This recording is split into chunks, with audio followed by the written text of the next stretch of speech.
My name's William. I am going to be talking to you about emotional regulation in a school environment. What types of things at school can be difficult to regulate? So in a secondary environment, it's very, very busy. Sensory processing differences mean that it's difficult to regulate your responses to things such as noisy environments, bright lights, different smells, and being touched in crowded situations. Another thing is that there are many different transitions in a secondary school day. The lack of structure during recess and lunchtime, that can be really difficult.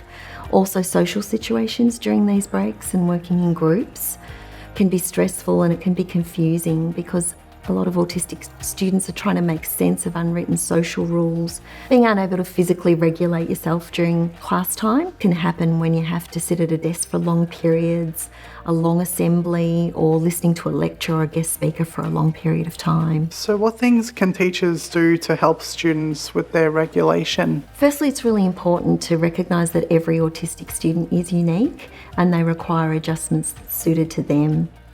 Some common areas of support for autistic students include actually talking and consulting with the student about strategies that work for them, reducing noise, changing lights, providing quiet spaces also might help to prevent a sensory overload. Students may be able to wear sunglasses if the lights can't be actually turned off.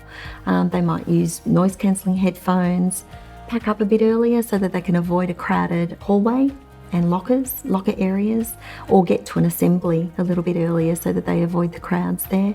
Another really important strategy is to schedule brain breaks for lots of different reasons. Useful strategies could include using a break pass or an agreed signal for when they actually need to have a break. They might also need to have a movement break rather than a quiet break.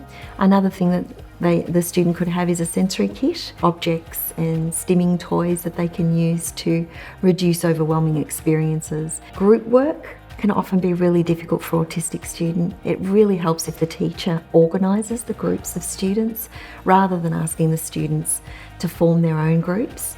This relieves the anxiety of an autistic student.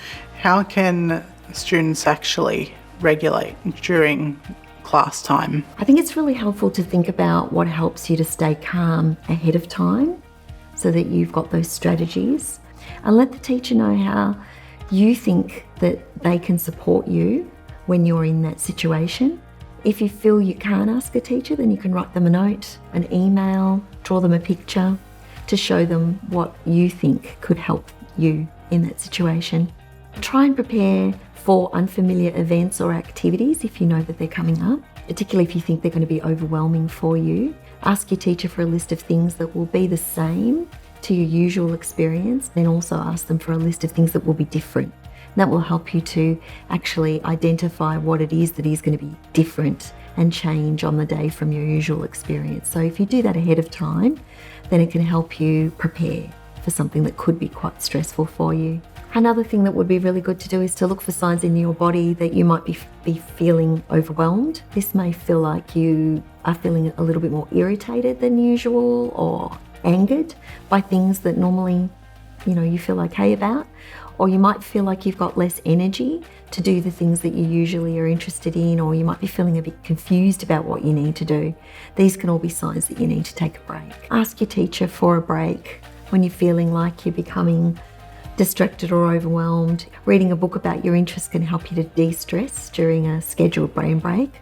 Or you might wish to do some stimming or use something from your sensory kit. You could go for a walk, return a library book, go get a drink of water. For seekers of more intense movement, you could shoot a few basketball hoops or ask to go for a run around the oval or the quadrangle, just a short run. So they're different things that you can do. You could also practice breathing exercises to use in the classroom.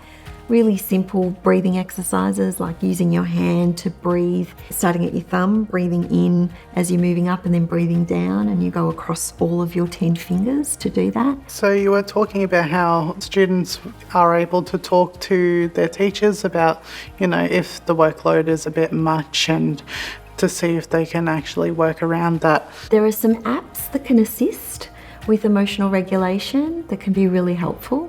Being involved in a club or activity can ease some of the stress around socialising at lunchtime and recess. The thing you could do is practice strategies for regulating in the classroom. Find a place where you feel safe and comfortable. Here you can stim, do some breathing exercises, or use some fidget toys as well.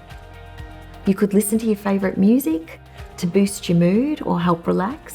Or you could go to the library, read a book of one of your interests, listen to a podcast about something that you're really passionate about or interested in. I think it's good that, teachers are actually becoming open about learning about strategies and ways to talk to their students. So really appreciate your input. Pleasure, Will.